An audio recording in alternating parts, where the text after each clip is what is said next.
Hi all, విస్కీకి curd rice అయితే ready అయింది. ఇప్పుడు వాళ్ళ అక్క తినిపిస్తుంది, లక్ష్మి అయితే. డైలీ మేము తినిపిస్తే తింది కదా, ఇప్పుడు వాళ్ళ అక్క పెడితే మాత్రం బాగా తింటుంది. ఎందుకంటే అలవాటు, లక్ష్మి దగ్గర అలవాటు. చూడండి, కర్డ్ రైస్ ప్రిపేర్ చేయడం వల్ల దొంగ విస్కీ అయ్యి కింద పారిపోయింది. విస్కీ ఏమైంది? కింద దూరిపోయావు ఎందుకు? ఎందుకు అక్కడికి ఎందుకు వెళ్ళిపోయావు? చూడండి దీని వేషాలు. పెరుగన్నం పెట్టేస్తున్నామని దూరిపోయింది కిందకి. రా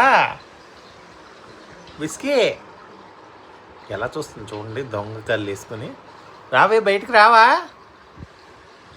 విస్కీ.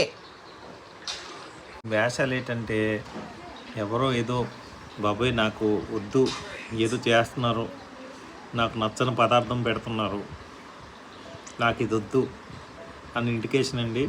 కానీ తప్పదు, ఎలాగైనా పెరుగన్నం వెళ్ళాలి. నైట్ కూడా పెరుగన్నం వెళ్ళింది, ఇప్పుడు కూడా పెరుగన్నం వెళ్తుంది. ఇప్పుడు విచ్చి బయటికి రా, బయటికి రా విచ్చి. వాళ్ళు ఏం పెట్టేస్తారో, ఏ విషయం పెట్టేస్తున్నారో, ఇవన్నీ మంచి తిని ముక్కలు పక్కలు తింటున్నారు, నా ఒక్కదానికి పెరుగన్నం కడుతున్నారు అని దీని బాధ. పెరుగన్నం వాసన చూసి పారిపోయింది. నెయ్యి అన్నం అదే కావాలి.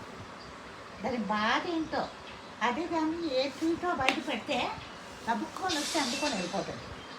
బిబ్బి, ఇంత దొంగ బిబ్బి ఉంది కదా, బిబ్బి బిబ్బి లేకపోతే బిబ్బి బిబ్బి పగబట్టి వెళ్తే వద్దాం. ఇంకా పెరుగన్నం పరిస్థితి ఏంటో వేసినప్పుడు చూపిస్తే సరిపోతుందిరా. నేను వేస్తే ఇల్లంతా ఊసిపెట్టింది. నాకేదో కొంచెం పని తక్కువ అయిపోయింది. కానీ వాళ్ళ అక్క తినిపిస్తుంది కదా, నాకే బాగోదు. చూద్దాం ఏం చేస్తుంది. ఏమో ఏదో కిందనంతా వేసి మా అమ్మ చేతి తుడిపించాలి నేను అని పంతం. దాని పంతం అయితే దాని ఫేస్ చూడండి, బయటకు వచ్చింది. కానీ ఎందుకు నా జీవితం ఇలా అయిపోయింది అన్నట్టు. ఇప్పుడు పెరుగన్నం తినాలి కదా, ఫేస్ అలా పాడిపోయినట్టు పెట్టింది. కానీ ఇప్పుడు బలవంతంగా లోపలికి వెళ్తుంది పెరుగు అన్నం. వద్దు, నాకు వద్దు, ఈ పెరుగు వద్దు.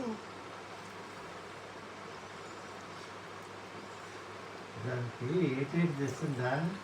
ఒక గిన్నెలో పెట్టాలి, ఒక గిన్నెలో అన్ని రకాలు, ఒక గిన్నెలో గుడ్డు, మొత్తానికి అయితే ఒక గిన్నెలో తినాలి మొత్తం. పక్కలు. బాయ్ బాయ్ వెళ్దాం అందరం, బైక్ మీద వెళ్దాం. Bye bye. గుడ్ గర్ల్ అమ్మా, తినేస్తుందమ్మా. తింటే తినిపిస్తావా?